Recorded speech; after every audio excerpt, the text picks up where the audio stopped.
O yung police official po, yung si Police Brigadier General Nicolas Torre, yung Quezon City Police Director po, nag-resign. Kasi sumablay siya, mga kababayan, doon sa isyo ng isang dating police. Yung nag-viral na video na nanotok ng isang cyclist. O, ito po, mga kababayan. Ito yung nag-viral na dating police. O, ito yung nag-resign, mga kababayan. So, congratulations. Kasi ito'y pagpapakita, mga kababayan, ng delikadesa. May mga official pa pala, mga kababayan, na tinatablan pa rin ng delikadesa, ng hiya. Di ba? Pambira ito ngayon. Almost non-existent na po sa ating panahon. Kasi po, punong-puno tayo ng mga opisyal, both sa military police at sa civilian authorities, na mga makakapal ang mukha. Di ba? At least ito, hindi makapal yung mukha, manipis yung kanyang mukha. Nahiya siya eh. Kasi sumablay siya, mga kababayan, nag-resign. But before ko, mga kababayan, ibigay sa inyo yung kwento, click subscribe muna dito sa ating YouTube channel and hit the notification bell para lagi po kayong updated sa mga kaganapan dito sa ating bansa. Like and share na rin po ninyo ng ating YouTube channel, ng ating video pala. At wag na rin ninyo na skip yung ating mga commercial ads para tuloy-tuloy ang pag-unlad ng bagong Pilipinas. Ayos! So ito yung balita, mga kababayan, sa Philippine Star. QCPD chief resigns amid backlash over press con with ex-cop in road rage incident. Congratulations po sir. Salute to you. At least may mga natitira pa na tulad po ninyo na talagang you assume responsibility. Wala nang turo-turuan. Wala nang kung ano-anong mga rason pa. Mga depensa at mga alibis. Di ba? Resign agad. Ganon. Be man enough. So, magiging magandang halimbawa po kayo sa inyong mga kabaro. At hindi lang sa inyong mga kabaro, sa Philippine National Police, pati sa ating mga politiko at iba pang mga opisyal ng ating gobyerno, ng government bureaucracy, na pag nasangkot po sa ganitong mga ganitong controversy, kaiya-iya, dapat magdalang hiya. Karamihan po walang hiya. Nasangkot ng lahat sa kung ano-ano mga kahiyan.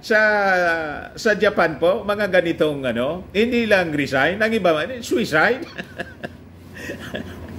Di ba? Sa bagay, dito po sa ating bansa, may nangyari din na ganon. Yung si General Reyes, hindi po kinaya ni General Reyes, di ba? Biglang nagbaril sa sarili po. Talagang nakakalungkot din. Hindi naman natin po na ini-encourage na magbaril kayo sa inyong sarili. Okay na po yung mag-resign. Hindi kailangang mag-suicide kayo. So sabi rito sa balita, the director of the Quezon City Police District resigned from his post Wednesday following criticism for a press conference he conducted with a gun-toting former policeman who was involved in a road rage incident. Dati palang, hindi dati, empleyado pala ito ng Supreme Court, mga kababayan. Ayun, tinanggal na rin po.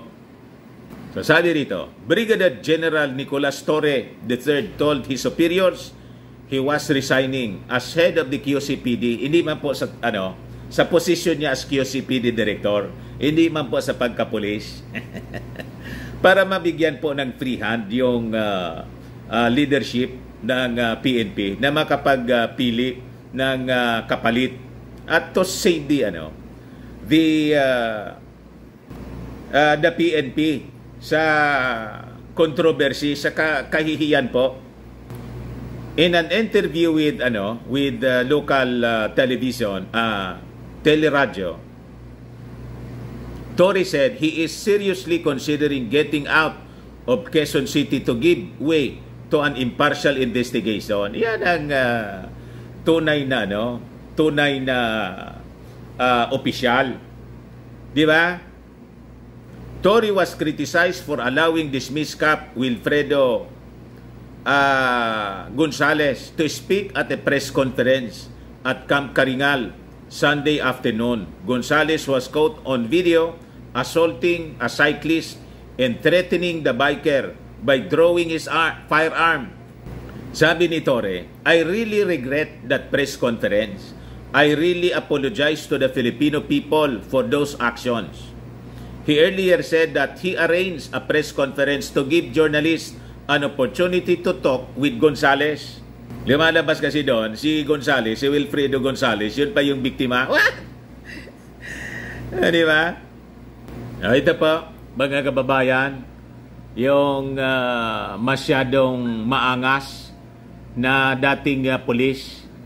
Katanda-tanda na po, walang pinagkatandaan. Ayun, pati yung kanyang trabaho po sa Supreme Court, mga kababayan, ayun, nasayang.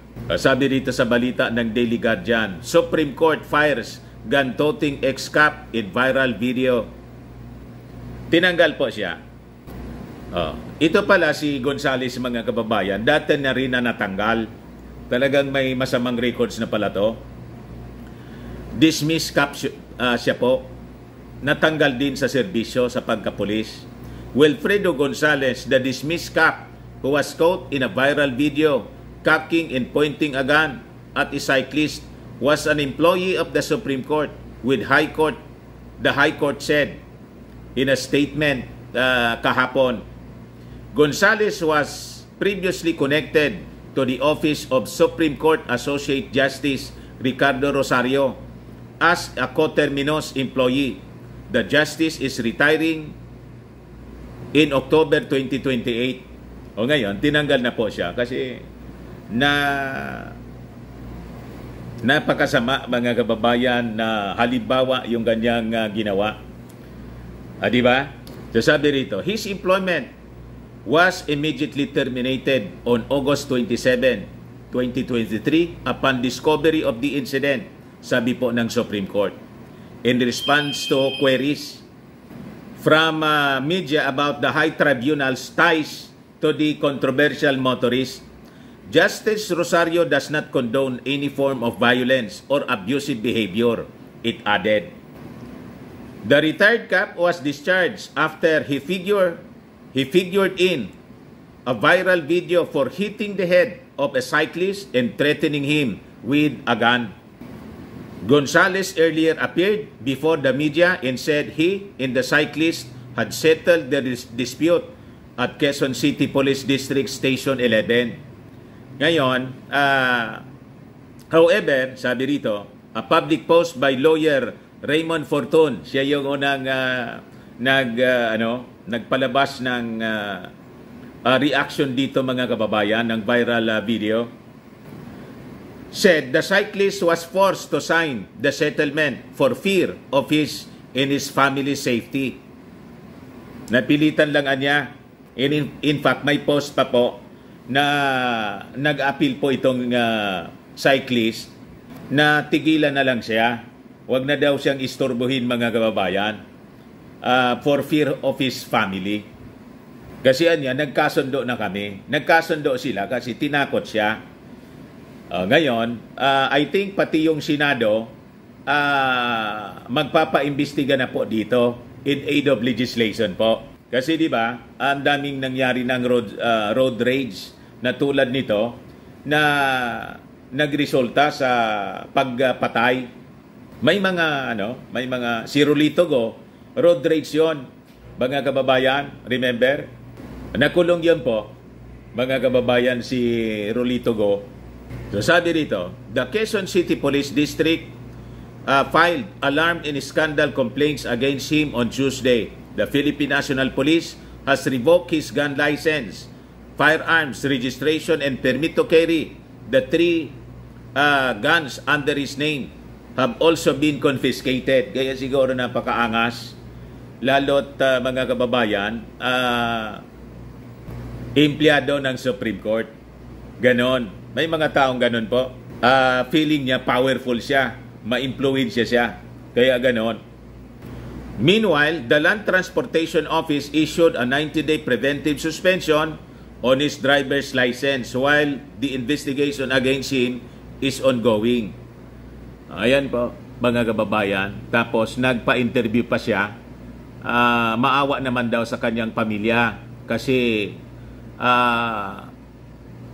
yung kanyang mga anak daw na naapektuhan na because of this viral video in all the condemnation na lumalabasan niya, napakasama ko anyang tao. So, tingin niya siguro, mabuti siyang tao. What? Di ba?